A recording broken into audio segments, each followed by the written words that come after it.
Baik, Assalamualaikum warahmatullahi wabarakatuh. Salam sejahtera bagi kita semua. Sebelumnya perkenalkan, nama saya Dista Levina Salwa dengan nomor induk mahasiswa 22301091034. Saya adalah mahasiswi Universitas Islam Malang dari Fakultas Ilmu Administrasi, Prodi Ilmu Administrasi Publik. Pada kesempatan kali ini, saya akan mereview buku yang berjudul Manajemen Pelayanan Publik yang ditulis oleh dosen pengampu mata kuliah saya, yaitu Bapak Dr. Hayat SAP MSI, yang telah memberikan inspirasi dan pemahaman yang mendalam mengenai apa yang dimaksud dengan manajemen pelayanan publik itu sendiri. Nah, memasuki bab yang pertama, yaitu pelayanan publik adalah pilar utama bagi negara yang berfungsi dengan baik. Nah, kualitas pelayanan publik itu menjadi yang disediakan oleh negara itu sering menjadi tolak ukur terhadap kemajuan masyarakat. Oleh karena itu, pemahaman yang mendalam mengenai pengelolaan pelayanan publik itu sangat ditekankan, apalagi khususnya untuk para pemangku kepentingan. Nah, buku ini itu disusun untuk mendasari dasar yang kuat dalam memahami prinsip-prinsip manajemen pelayanan publik itu sendiri. Nah, elemen administrasi publik di sini meliputi struktur organisasi, yang kedua proses perencanaan, dan yang terakhir adalah pengawasan. Nah, prinsip administrasi publik mencakup nilai-nilai yang menjadi dasar sebelum administrasi publik ini bekerja, yang dimana nilai-nilai yang pertama ada transparansi, yang kedua yaitu ada efisiensi, yang ketiga yaitu ada keadilan, dan yang terakhir yaitu ada responsivitas. Seperti yang dijelaskan sebelumnya, bahwasannya ruang lingkup pelayanan publik itu ada merujuk kepada layanan yang disediakan oleh pemerintah untuk mencapai atau memenuhi hak dan kewajiban warga dan masyarakat. Pelayanan barang publik itu melibatkan penyediaan barang atau fasilitas yang dapat dinikmati oleh seluruh warga dan masyarakat. Nah, seperti yang pertama yaitu ada air, yang kedua ada listrik, ada transportasi umum, dan pengelolaan sampah. Selanjutnya untuk pelayanan jasa, yang pertama yaitu ada pendidikan, yang kedua kesehatan, dan yang terakhir adalah transportasi. Untuk pelayanan administratif itu biasanya seperti pembuatan KTP, lalu ada dokumentasi, pembuatan dokumentasi, entah itu sertifikat tanah dan lain-lain. Nah, setelah kita membahas mengenai manajemen pelayanan publik, di sini kita akan mengulas bagaimana hukum pelayanan publik di Indonesia. Nah, seiring berjalannya waktu, pelayanan publik itu, tuntutan masyarakat terhadap pelayanan publik itu semakin meningkat.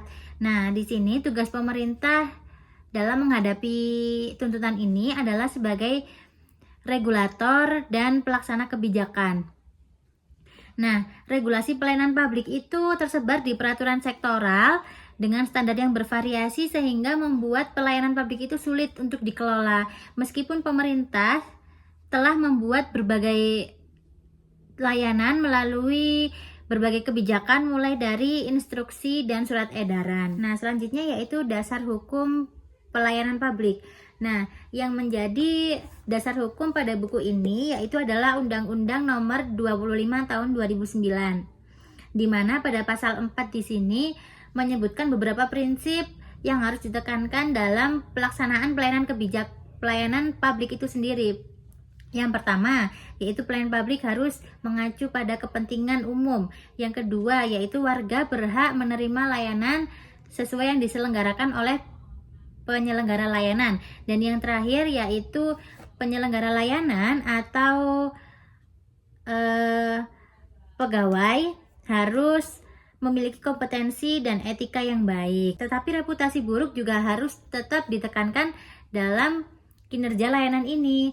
Oleh karena itu, penting bagi para penyelenggara layanan untuk memahami dan menerapkan prinsip tersebut. Selanjutnya kita akan membahas tentang regulasi pelayanan publik.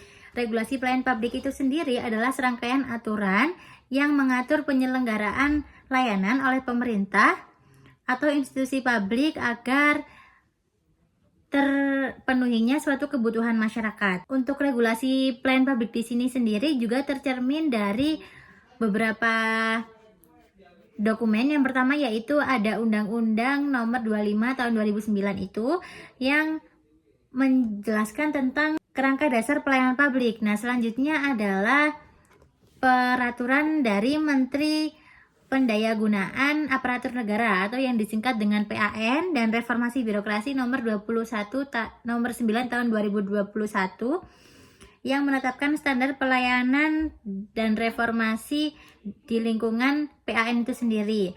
Nah, regulasi bertujuan untuk menjamin penyelenggaraan layanan itu apakah itu memenuhi standar atau belum.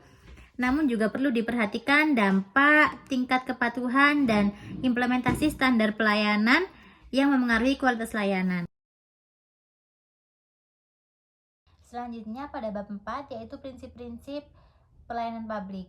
Nah, pada bab 4 ini menekankan tentang kepercayaan masyarakat terhadap kinerja pelayanan publik itu sendiri. Nah, tetapi dalam praktiknya di Indonesia masih mengalami banyak tantangan dalam mewujudkan kepercayaan ini, yang seperti tentang politisasi birokrasi dan kurangnya profesionalisme aparatur.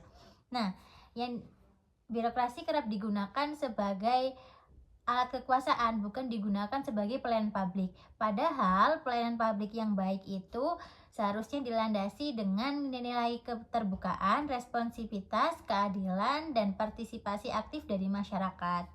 Selanjutnya yaitu prinsip-prinsip pelayanan publik. Yang pertama yaitu ada kesederhanaan prosedur, yang kedua yaitu ada kejelasan informasi, yang ketiga ada kepastian waktu, yang keempat ada tanggung jawab, yang kelima ada keamanan, dan yang terakhir adalah kelengkapan sarana dan prasarana. Nah, Undang-Undang Nomor 25 Tahun 2009 di sini juga menetapkan asas-asas seperti asas kesamaan hak, ada yang kedua yaitu akuntabilitas, ada kepastian hukum, profesionalisme, dan menyoroti atau perlakuan khusus bagi kelompok rentan. Nah, di sini pada buku ini dan pada bab ini juga menjelaskan mengenai dua paradigma, yaitu paradigma New Public Management dan New Public Service, di mana New Public Management itu mengadopsi atau berlandaskan dengan sektor swasta, yang dimana sektor swasta itu berorientasi pada hasil, efisiensi, dan profesionalisme. Nah, namun, penerapan NPM di negara berkembang itu seringkali tidak sesuai karena keterbatasan dari infrastruktur dan kapasitas birokrasi serta regulasi yang lemah. Selanjutnya yaitu adalah New Public Service, di mana New Public Service ini menekankan bahwa warga negara itu adalah mitra aktif dalam kinerja New Public Service itu sendiri. Nah, prinsip-prinsip utama dari New Public Service itu yang pertama adalah meliputi pelayanan publik yang berorientasi pada masyarakat, yang kedua ada kolaborasi lintas, yang ketiga itu ada keadilan sosial, transparansi, akuntabilitas, efisiensi, dan keberlanjutan. Nah, di era digital itu NPS juga mendorong untuk memanfaatkan teknologi itu. Namun walaupun mereka memanfaatkan teknologi tersebut, tetap mereka menghadapi tantangan seperti kesenjangan digital dan perlindungan data. Memasuki bab 5 yaitu tentang kualitas pelayanan publik. Nah, pada bab ini itu menjelaskan tentang konsep-konsep, entah itu dari faktor, entah itu dari dimensi atau unsur yang mempengaruhi kualitas pelayanan publik itu sendiri. Nah, pelayanan publik di sini didefinisikan sebagai kegiatan atau serangkaian kegiatan yang bertujuan untuk memenuhi kebutuhan negara, entah itu dari pelayanan barang, pelayanan jasa, maupun pelayanan administratif. Nah, di sini fungsi pemerintah ada dua. Yang pertama yaitu fungsi regulasi dan yang kedua adalah fungsi pelayanan. Seperti yang dijelaskan pada bab sebelumnya, bahwa pelayanan publik itu tidak hanya sebatas interaksi administratif, tetapi juga mencakup tentang kesehatan, tentang bahan pokok, tentang penyediaan barang. Intinya yang berkaitan dengan kebutuhan warga negara. Nah, kualitas layanan itu sangat berpengaruh terhadap kemajuan warga negara itu sendiri dan kesejahteraan masyarakat terhadap pemerintah. Konsep kualitas itu sendiri dijelaskan sebagai sejauh mana kinerja pelayanan publik itu bisa berjalan dengan baik sesuai dengan harapan masyarakat. Nah, kualitas tidak muncul secara kebetulan, melainkan hasil dari desain atau perencanaan dari pelayanan publik yang baik. Pada bab 5 ini juga menguraikan tentang unsur-unsur pelayanan publik. Yang pertama yaitu seperti sistem, yang kedua personel sarana prasarana, yang ketiga ada masyarakat sebagai pengguna, terakhir ada kejelasan informasi dan yang lain-lain. Nah, menurut para Suman DKK meliputi 10 aspek seperti responsivitas, yang kedua ada kompetensi, yang ketiga ada aksesibilitas, yang keempat ada komunikasi, dan yang terakhir adalah keamanan. Memasuki bab 6 yaitu membahas tentang pelayanan prima. Pada bab ini membahas tentang pelayanan prima sebagai bahan esensial dalam pelayanan publik yang bertujuan untuk memenuhi standar masyarakat atau kebutuhan masyarakat secara optimal. Nah, pelayanan prima di sini didefinisikan sebagai konsep pelayanan atau sebuah pelayanan yang berorientasi pada kepuasan pengguna layanan itu sendiri. Nah, menurut Menpan nomor 63 tahun 2003, pelayanan prima itu adalah suatu aktivitas pelayanan yang dilaksanakan dengan orientasi penuh yang bertujuan untuk pemenuhan kebutuhan masyarakat. Nah, pegawai negeri sebagai pelaksana pelayanan publik juga dituntut untuk menjalankan tugasnya dengan baik dan profesional dan tanpa adanya diskriminasi. Selanjutnya yaitu tujuan pelayanan prima itu tidak hanya untuk memuaskan masyarakat, tetapi juga membangun kepercayaan masyarakat dan mendorong reformasi birokrasi. Nah, pelayanan prima dianggap sebagai fondasi keberhasilan dalam pemenuhan kebutuhan masyarakat itu sendiri.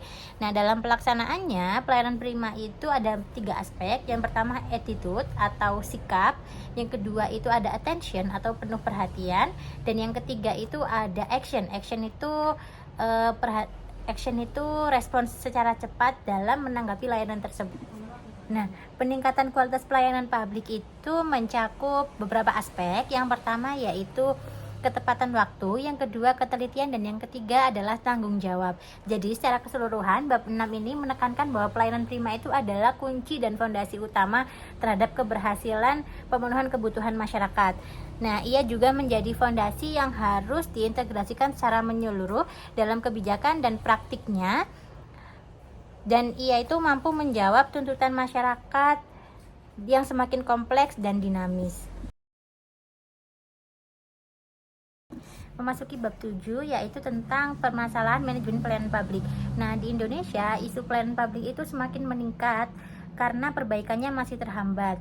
Meskipun demikian, oleh karena itu upaya perbaikan dalam pelayanan publik itu selalu ditingkatkan, namun tetap memiliki keterbatasan dan belum optimal.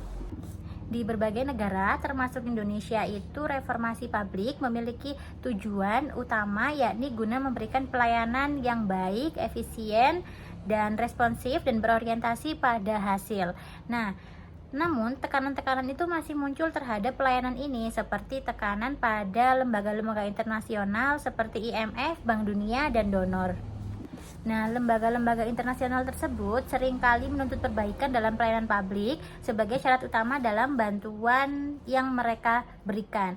Nah, mereka di sini itu hanya berorientasi pada sektor publik saja. Mereka tidak memikirkan terhadap pihak swasta serta juga memberikan keleluasaan kepada daerah dalam mengatur daerahnya secara otonom. SPM itu sendiri didefinisikan sebagai standar minimal pelayanan yang wajib disediakan oleh pemerintah dan wajib diterima oleh seluruh warga dan masyarakat. Nah, komponen utama SPM mencakup prosedur pelayanan, batas waktu, biaya, fasilitas, hasil layanan, dan kompetensi. Penerapan standar pelayanan minimal itu juga bertujuan untuk memberikan kepastian hukum, yang kedua meningkatkan kualitas, dan yang ketiga itu mendorong partisipasi publik. Nah, SPM itu sendiri menjadi dasar atau alat publik sebagai penganggaran berbasis kinerja dan alat evaluasi keberhasilan pelayanan daerah.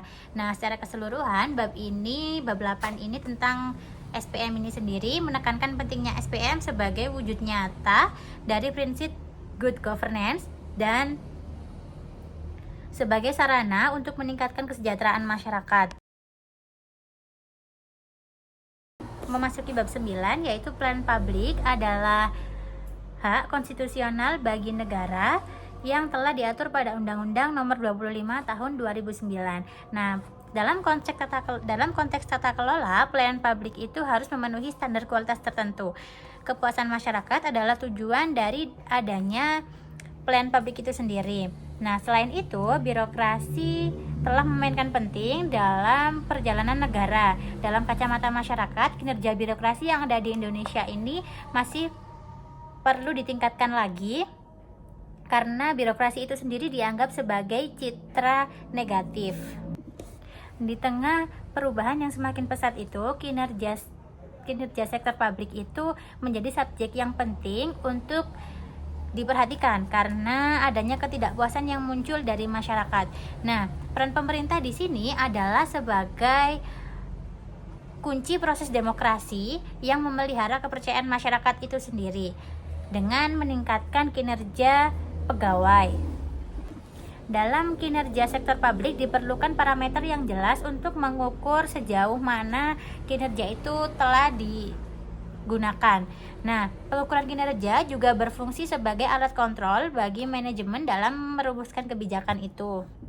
Keberhasilan dari kualitas pelayanan publik itu dapat dilihat dari kemampuannya dalam memenuhi kebutuhan masyarakat yang menggunakan layanan tersebut. Nah, konsep kepuasan masyarakat mencakup pada perasaan positif atau negatif dari seseorang setelah membandingkan layanan kinerjanya. Nah, namun menciptakan kepuasan pelanggan bukanlah tugas yang mudah.